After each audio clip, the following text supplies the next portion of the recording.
Ok, bien. Entonces, en esta clase de hoy, pues vamos a discutir el movimiento de partículas cargadas en la presencia de un campo eléctrico. ¿Sí?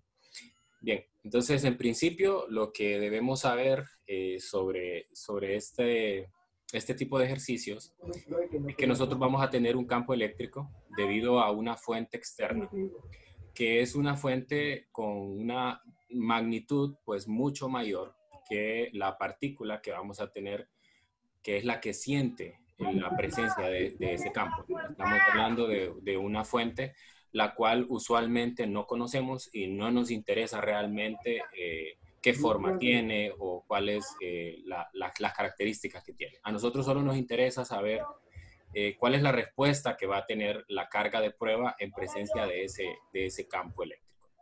Bien, entonces, usualmente lo que vamos a contar nada más es con la magnitud de ese campo, la magnitud de ese campo y en función de eso lo que necesitamos saber también es cuál es la dirección de ese campo. Entonces, aquí en esta figura, ustedes podrán ver que hay un campo eléctrico que se dirige hacia abajo y tenemos una partícula aquí. Normalmente cuando tomamos una partícula de prueba, la partícula de prueba es una carga negativa, perdón, es una carga positiva.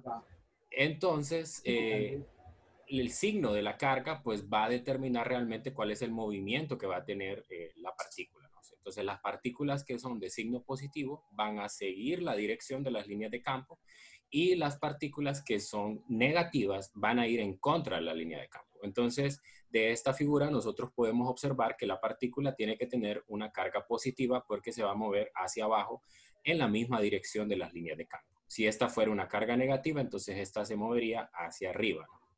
Bien, entonces aquí me interesa conocer cuál es la fuerza con la que esa partícula se mueve producto de la interacción con ese campo eléctrico. Entonces, esa fuerza de lo que conocemos anteriormente por la ley de Coulomb se puede calcular como la multiplicación de la carga de esa partícula por el campo eléctrico. Entonces, aquí uno puede ver realmente que el papel que juega el signo de la carga. Si esta carga es positiva, pues entonces voy a ir en la misma dirección que el campo. Vean que esta es una ecuación vectorial. Aquí tengo la fuerza de un lado y del otro lado tengo el campo. Y aquí tengo una constante que viene a ser como un factor de multiplicación o de proporcionalidad. Y sabemos que si este factor de proporcionalidad es positivo, entonces este vector va a tener la misma dirección que el otro vector. Si este es negativo, entonces van a ser antiparalelos, es decir, se va a mover en la dirección contraria al campo, o sea, hacia arriba. Bien, si esa es la única fuerza que está actuando sobre la partícula, entonces esa fuerza eléctrica va a ser la fuerza neta sobre la carga. Entonces, de la segunda ley de Newton, nosotros sabemos que la sumatoria de fuerzas, como en este caso es la única, será la fuerza eléctrica, y eso es igual a la masa por la aceleración. Entonces, lo que me interesa de esta ecuación es la parte de la derecha, que es la igualdad de la carga por el campo con la masa y la aceleración. ¿Okay? Entonces, despejamos de ahí y con eso podemos encontrar cuál es la aceleración de la carga. Entonces, la aceleración de la carga va a depender, o la dirección a la que se acelera la partícula va a depender del signo de la carga. Entonces, si la partícula es positiva, entonces la aceleración va a ser paralela al campo, o sea, se va a mover en la misma dirección del campo. Si la carga es negativa, entonces la partícula se va a mover en la dirección contraria, van a ser antiparalelos, ¿verdad? Y por ahí también tenemos la masa de la partícula, pero la masa de la partícula no entra en juego porque siempre va a ser positiva. Bien, entonces la idea ahora es tratar este tipo de problemas, y este tipo de problemas en realidad se centran en la parte que nosotros conocemos de la cinemática como el movimiento con aceleración constante. Pues para el movimiento con aceleración constante vamos a utilizar las mismas ecuaciones que aprendimos en el curso anterior de Física 100. Pero recuerdan que en Física 100 nosotros separamos el movimiento de cinemática en dos partes. Primero lo vimos en forma unidimensional, que eran todos los problemas en aquellos en los cuales teníamos pues un movimiento de un carro, de una pelota o algo en una sola dirección.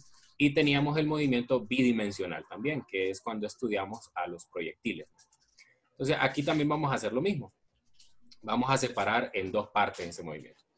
Pero antes de hablar del movimiento propiamente dicho, vamos a ver dos ejemplos de aplicación. El primer ejemplo de aplicación es un experimento bien famoso en la física que se conoce como la medición de la carga fundamental. Entonces, en este lo hizo un científico de apellido Millikan. Entonces, aquí lo que se hace en esta cámara es rociar de gotas de aceite. Estas gotas de aceite tienen una polaridad, algunas son positivas, otras son negativas. Y en la parte de abajo de la cámara tenemos dos placas. Una placa que tiene signo positivo y otra que tiene signo negativo. Entonces, si pueden notar, en la placa superior debería de ser positiva porque está conectada al polo positivo de la batería, y la placa de abajo debería de ser de signo negativo. Entonces, nosotros sabemos del campo eléctrico que las líneas de campo siempre salen de la carga positiva y llegan a la carga negativa. Entonces, las líneas de campo aquí vendrían hacia abajo, similar a la figura que tenemos aquí en la diapositiva anterior. Entonces, las líneas de campo aquí irían de la placa positiva, que es la superior, hacia la negativa. Entonces, se hace un orificio en la placa positiva y se deja pasar una partícula. Entonces, esa partícula va a tener un signo. Si esa partícula es positiva, entonces se va a mover a favor de las líneas de campo, y si es negativa, se va a mover en contra. Entonces, lo que uno hace es medir con un microscopio o mapear cuál es la trayectoria que va a seguir. Al ver la trayectoria, entonces usted puede utilizar todos los conceptos de cinemática, es decir, si usted logra medir cuánto es el tiempo que le toca o que le toma moverse de un punto a otro, entonces usted puede ver cuál es la velocidad que tiene, cuál es la aceleración que tiene, y a partir de ahí entonces podemos encontrar cuál es el valor de la carga, si vamos a la ecuación anterior, ¿okay? Si nosotros medimos cuál es la aceleración, el campo lo sabemos simplemente de la definición de las placas, eso se hace en el momento que uno elige una batería. Y entonces de aquí lo único que quedaría es la relación de la carga y masa. Y si uno conoce cuál es la masa de las partículas, ¿verdad? Son gotas de aceite, entonces uno puede estimar cuál es el valor. Entonces puede encontrar cuál es el valor de carga. Y lo más interesante de este experimento es que se encontró que el valor de esta carga era un múltiplo de la carga que se conoce como la carga fundamental. La carga fundamental es la misma carga que tiene el protón y el electrón, que es 1.6 por 10 a la menos 19 coulomb. Entonces, ese experimento es muy famoso en la física, ¿verdad? Y fue el que permitió conocer cuál es el valor de la carga fundamental. Todas las partículas en la naturaleza tienen un múltiplo de esa carga. Otro ejemplo es el de las impresoras por chorro de tinta, que son las impresoras más rápidas, ¿verdad? Entonces, en estas nosotros tenemos una cámara donde se deposita la tinta. Esta tinta tiene una polaridad y pasa por unas placas deflectoras, es decir, placas donde hay un campo eléctrico. Aquí lo pueden ver que va en la dirección hacia abajo. Y las partículas, al pasar por ese campo, entonces llevan una dirección horizontal, y al pasar por ahí entonces se deflectan y van a dar a lo que vendría a ser la hoja en la cual estoy imprimiendo, ¿no?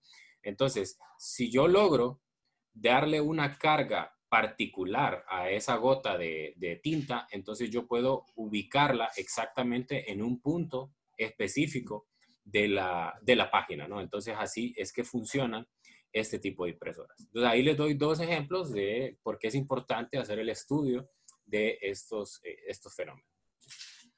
Entonces, les decía que lo vamos a separar en dos partes. La primera parte es el movimiento unidimensional. Aquí les pongo una figura clásica de física 100, ¿verdad?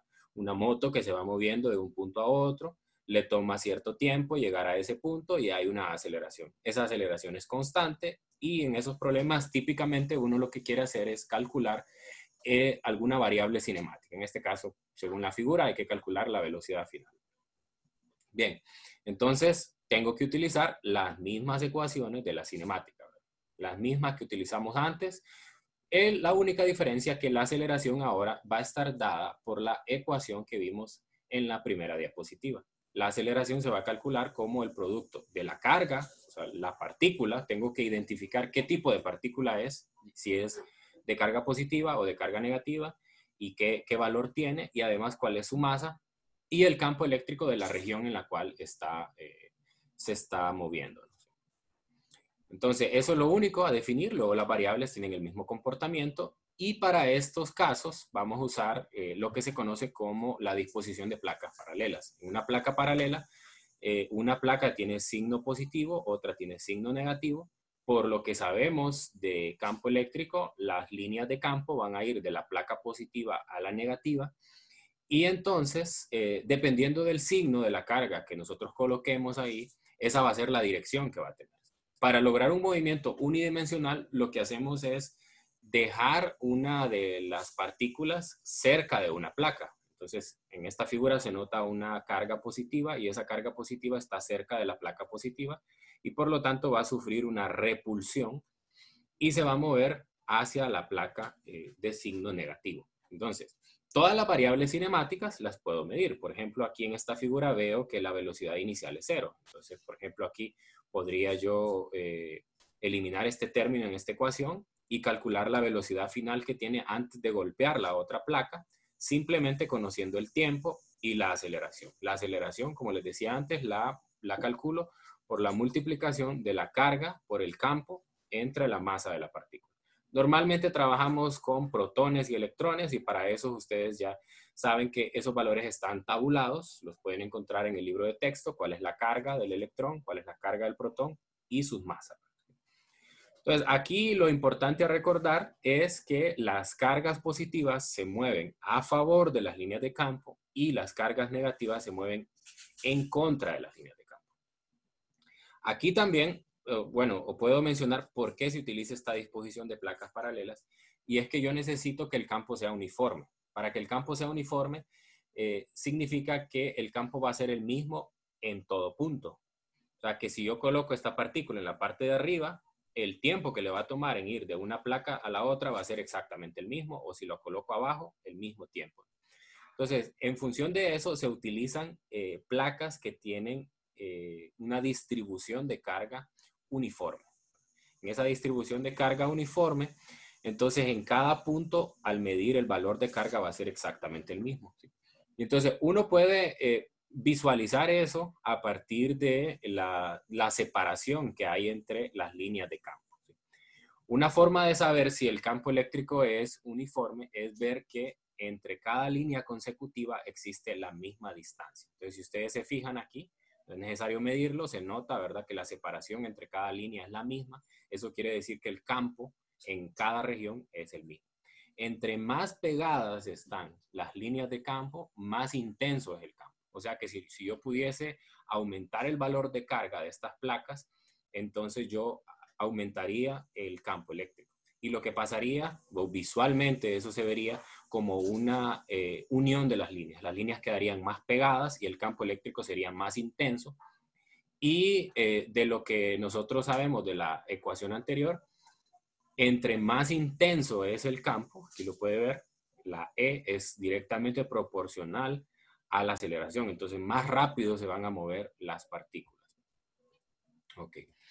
Ahora, en el caso bidimensional, ahora lo que voy a tener es un movimiento de las partículas cargadas en dos direcciones, tanto en X como en Y. Entonces, ¿cómo logro eso? Ahora ya no voy a poner las partículas cerca de una placa y las voy a dejar que se muevan, sino que yo lo que voy a hacer es lanzar partículas de forma perpendicular a las líneas de campo, o sea, que formen un ángulo de 90 grados. Bueno, puede formar otro ángulo, pero eso complicaría bastante la situación y en los problemas, digamos que para los propósitos de este curso, normalmente entra de forma perpendicular a las líneas.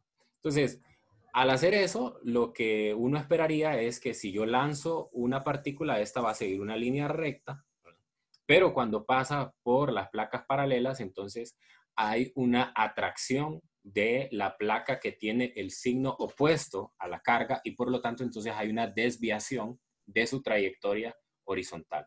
Al haber una desviación, entonces básicamente lo que tenemos es un movimiento parabólico, más o menos como el que veíamos en física 100 de proyectiles. Y en proyectiles lo que aprendimos es que para poder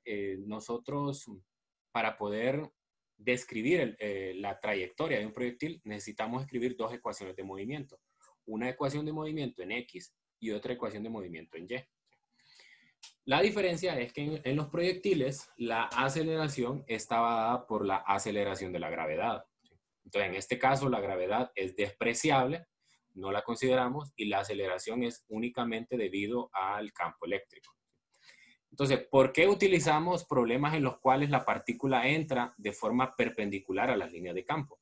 Porque así vamos a hacer un problema similar al de los proyectiles. En los proyectiles, normalmente la partícula se mueve, o bueno, siempre, la partícula se va a mover de forma perpendicular al campo de gravitación de la Tierra. Entonces, en esos problemas, normalmente la aceleración en X iba a ser 0 y la velocidad en X iba a ser constante. La que iba a ser variable es la velocidad en Y. Entonces, lo mismo puede pasar aquí, ¿verdad? Ahora, ¿cuál es la diferencia? Que en un proyectil las deflexiones siempre van a ser hacia la dirección de la Tierra, mientras que aquí en las placas paralelas las deflexiones pueden ser hacia la parte de arriba o hacia la parte de abajo. Eso depende de cuál sea la polaridad de las placas y cuál sea la polaridad de la carga, ¿no? Entonces, en este caso, en la figura tenemos una carga negativa. La carga negativa se deflecta hacia arriba. Eso quiere decir que esta placa de arriba tiene que tener una carga positiva, porque entonces lo que hace es atraer a la partícula, ¿no? ¿Sí? Si yo cambio y en lugar de poner una partícula negativa pongo una positiva, entonces la deflexión va a ser hacia abajo. Entonces, esa es la diferencia entre los dos movimientos. El movimiento unidimensional es aquel en el cual las partículas se mueven en la dirección de las líneas de campo o en contra de las líneas de campo. Entonces lo podemos decir de forma más seria. Se mueven paralelos al campo o antiparalelos. Y en el bidimensional, entonces las partículas entran a la región donde está el campo de forma perpendicular a las líneas. Vean, hay un ángulo de 90 grados entre la dirección de la velocidad inicial y la línea de campo. Okay. Entonces, ahora vamos a revisar dos ejemplos, un ejemplo unidimensional y un ejemplo bidimensional. El primero es un ejemplo unidimensional, ¿verdad? Entonces, vamos a leer el enunciado. Me dice que en una región situada entre dos placas cargadas, opuestas, existe un campo eléctrico uniforme, ¿verdad? Similar a lo que vimos anteriormente. Aquí hay una figura, ¿verdad? Aquí están placas paralelas, hay un campo eléctrico. Bien, no me dice realmente si la placa de arriba tiene que ser negativa y la de abajo positiva. No hay ninguna información que me haga dibujar esto, ¿no? O sea, yo perfectamente lo pude haber puesto al contrario. Positivo arriba y negativo abajo, como quiera. Entonces, un electrón se suelta desde el reposo de la superficie de la placa cargada negativamente y golpea la superficie de la placa opuesta a 1.95 centímetros y 14.7 nanosegundos más tarde. Entonces, un electrón tiene carga negativa, se coloca sobre o cerca de la placa negativa y entonces va a sufrir una repulsión y por lo tanto se va a mover en línea recta hacia la placa positiva. Ok, aquí es importante ver que nunca se va a mover en una dirección que no sea vertical, ¿verdad? Porque acuérdense que las partículas siguen la dirección de las líneas de campo. Entonces las líneas de campo aquí van desde abajo hacia arriba, porque salen de la positiva y entran en la negativa. Pero como esta es una carga negativa, las cargas negativas se van opuestas, entonces por eso va hacia abajo. Muy bien. Entonces me dan la separación que hay entre las placas y me dan el tiempo que le toma llegar hasta ahí. Entonces yo tomo una ecuación de la cinemática que me permita calcular lo que me piden. En el inciso A me piden la velocidad del electrón antes de golpear la segunda placa. O sea, lo que me están pidiendo es la velocidad final. Entonces voy a utilizar esta ecuación de cinemática, velocidad final al cuadrado igual a velocidad inicial al cuadrado, más 2 veces la aceleración por la distancia que recorre. Bien, y además tengo otra ecuación, que la recuerdan, es que la velocidad final es igual a la velocidad inicial más la aceleración por el tiempo. Entonces, lo que hago es despejar la ecuación, ¿verdad? Y sustituir en la otra, ¿no?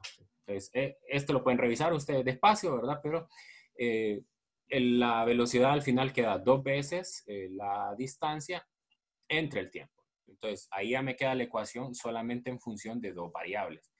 La distancia y el tiempo que no nos proporcionan el ejercicio. Bien. Entonces, acá sustituimos el valor, 14.7 nanosegundos, ¿verdad?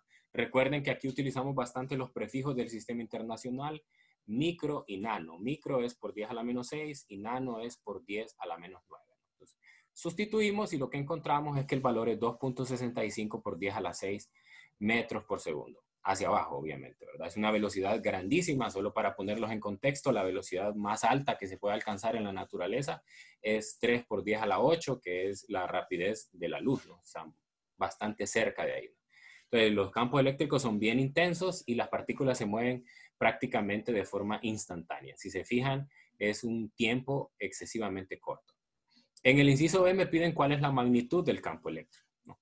Entonces, como yo ya tengo la velocidad final, puedo volver a la ecuación que tenía anteriormente de la velocidad final inicial en términos de la aceleración y el tiempo y sustituyo. ¿Okay? Entonces, la velocidad inicial es 0 porque dice que se suelta la partícula. Encuentro la aceleración y luego me voy a la ecuación que planteé originalmente en la presentación, que era que la aceleración era igual a la carga por el campo entre la masa, ¿no? Entonces despejamos de ahí para el campo, sustituimos el valor de masa del electrón y el valor de carga del electrón, ¿no? Cuidado que aquí hay que poner el signo. Hay que poner el signo porque vimos anteriormente que el signo de la carga determina la dirección. Entonces, así rápidamente podemos encontrar en un ejercicio. Los más simples son los unidimensionales, ¿verdad? Porque pues son problemas básicamente de cinemática, con la única diferencia que ustedes tienen que calcular la aceleración mediante el campo. Entonces ahí espero que no haya problema. El segundo ejemplo es un ejemplo bidimensional. En este ejemplo, nosotros tenemos una región de placas paralelas y en esa región, entonces, voy a lanzar yo una partícula y esa partícula tiene una rapidez inicial de 3 por 10 a la 6 metros por segundo. Si se fijan, entra de forma horizontal a la región, ¿verdad? Y por ser una carga negativa, entonces se va a deflectar hacia abajo. Me dan el campo, que son 200 newtons sobre coulomb, y me dan la separación que hay entre las cargas. Okay. El primer inciso es encontrar la aceleración de este electrón. Y bueno, usamos la misma ecuación, ¿verdad? Aceleración, carga por campo entre masa. La carga del electrón es el negativo de la carga fundamental, o sea, menos 1.6 por 10 a la menos 19. El campo es 200 y la masa es de 9.11 por 10 a la menos 31. Y ahí encuentro la aceleración. Y esto coincide con lo que yo veo aquí en la figura, ¿no? La aceleración es negativa. Esto no me está diciendo que la aceleración va hacia abajo, lo que me está diciendo es que es una desaceleración, porque recuerde que aquí estoy calculando nada más la magnitud. Es una desaceleración, lo que hace que se retarde el movimiento de la partícula. Bien, el inciso B me dice que si se supone que el electrón entra al campo en un tiempo t igual a 0, que encuentre el tiempo cuando abandona el campo. Entonces, en el inciso B y en el C, ahí sí ya entran en juego las dos ecuaciones, ¿verdad? Recuerden que yo les decía que para el bidimensional teníamos que plantear las dos ecuaciones de movimiento, la de X y la de Y. Entonces, ahí lo que hay que definir es hacia dónde va la aceleración. Aquí no lo dice, ¿verdad? El inciso A, pero obviamente se sabe que la aceleración en X es igual a 0 por el tipo de movimiento, ¿no? O sea, aquí es un movimiento parabólico como el de los proyectiles y entonces la partícula va a tener una velocidad en X constante en todo punto. Por lo tanto, la aceleración en X es 0. Entonces, de esa ecuación, acuérdense que es X final menos X inicial más velocidad en X por tiempo más un medio de la aceleración en X por el tiempo. Entonces ese último término desaparece y solo quedan los primeros dos. Desde ahí puedo despejar para el tiempo, mando a restar esta X y luego mando a dividir la velocidad y me queda entonces la separación entre la velocidad igual al tiempo en el que la partícula está dentro de la región de placas paralelas. Entonces, aquí es importante también notar que como la partícula entra de forma horizontal, solo tiene componente de velocidad inicial en X, en Y es 0. Acuérdese de cinemática, que aquí me queda que la componente de velocidad en Y es la velocidad inicial por el seno del ángulo, y en este caso el ángulo de entrada es 0, ¿verdad? Eso hace que la componente en Y se vuelva 0.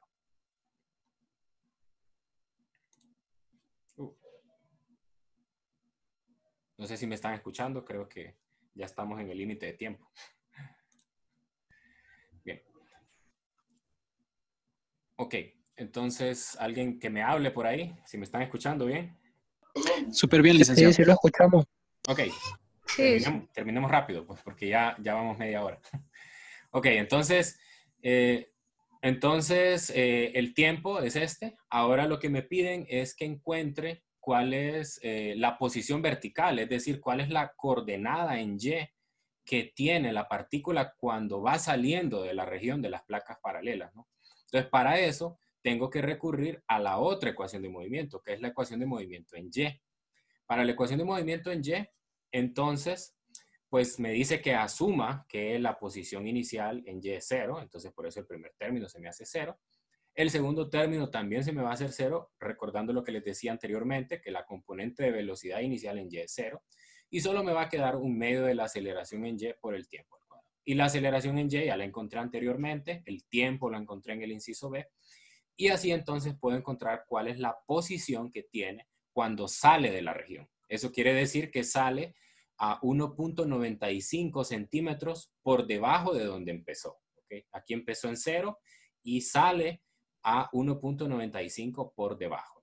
Entonces, esos son dos ejercicios, ¿verdad? Típicos de este tema. Son básicamente con los que se pueden encontrar en la literatura. Ustedes tienen que ser capaces de diferenciar si son unidimensionales o bidimensionales. ¿Verdad? Entonces, los más difíciles son los bidimensionales porque pues entran en juego más ecuaciones. Hay que escribir la de X y la de Y. ¿Verdad? Entonces, aquí les dejo un recurso para que ustedes puedan jugar un poco, ¿verdad? Es una página web donde hay una simulación de placas paralelas. Ustedes pueden ahí cambiar el voltaje, que eso se traduce en el campo eléctrico. Pueden cambiar la separación de las placas. Pueden modificar la velocidad inicial de la partícula, la carga de la partícula y el signo que tiene y la masa de ella. Entonces, ahí ustedes pueden jugar, entren a esa página y pueden ver qué pasa si ustedes modifican, cada uno de esos parámetros, cómo van variando las trayectorias de esta partícula. Ok, entonces eso es todo lo que les iba a compartir. Tenemos unos minutos antes de que se cierre la llamada, entonces no sé si tienen preguntas. Este es el momento para hacerlas.